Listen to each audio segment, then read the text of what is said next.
जब पति ही नहीं रहा तो ससुराल कैसा। अर्चना ने सुनीता की चुनरी और शिवेश की धोती को पकड़कर जोर से बांधा और बोली, ननद रानी, कस कर बांध दिया है। आप दोनों का गठबंधन अब जिंदगी भर नहीं खुलेगा और ना ही इस रिश्ते को कभी आप दोनों अलग हो पाएंगे। सुनीता ने सजल नेत्रों से भाभी की ओर देखा और फेरों के लिए उठ खड़ी हुई।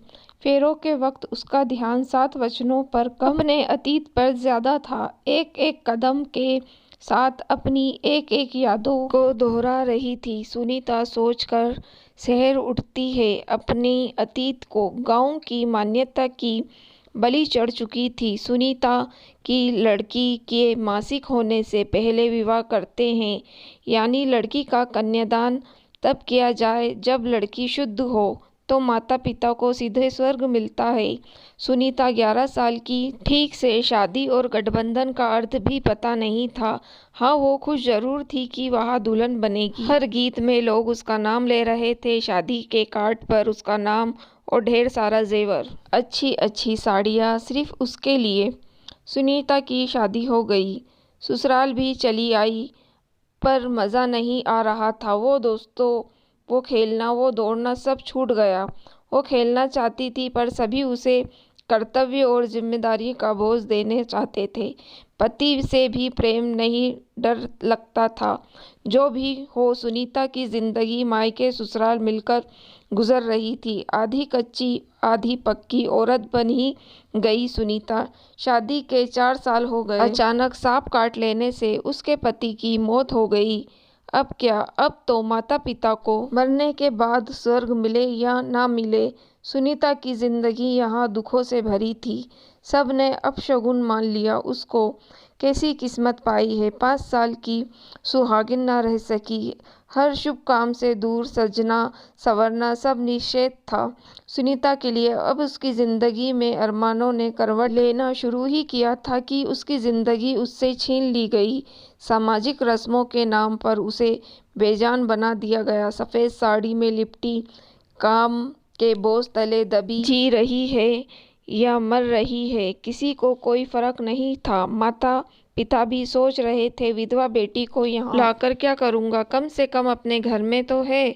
जबकि सुनीता का कोई नहीं था। ससुराल में भी एक पेट खाने के लिए काम करना पड़ता था और ताने सुनना पड़ते थे। ऐसे ही 3 साल गुजर गए। सुनीता के बड़े भाई की शादी थी।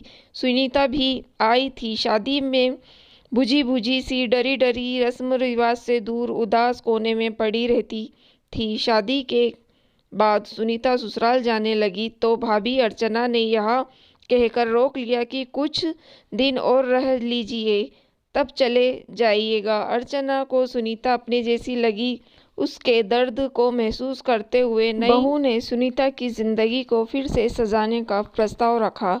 घर में सभी अर्चना के विचार का विरोध करने लगे, पर अर्चना ने कहा, ना ही इसकी कोई उम्र हुई है और ना इसकी शादी तब हुई थी जब इसे शादी का अर्थ भी नहीं पता था। कैसे आप अपने घर की बेटी को ऐसे तड़पने के लिए छोड़ सकते हैं?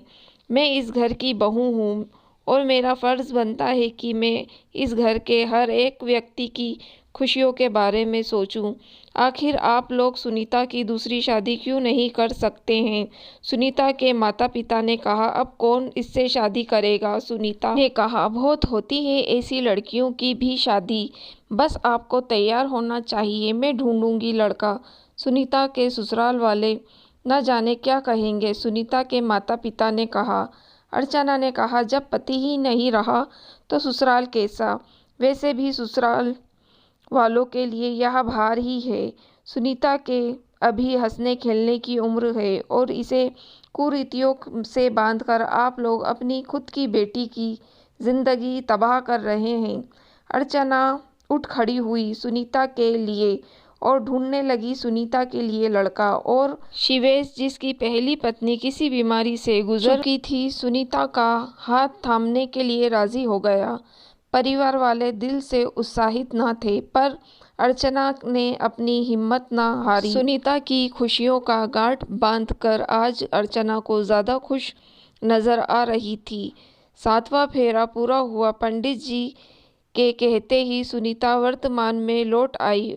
वह अपने आगे की जिंदगी की कल्पना से ज़्यादा अपनी भाभी का धन्यवाद कर रही थी, जिसने उसे उसकी खुशियों की ओर धकेला।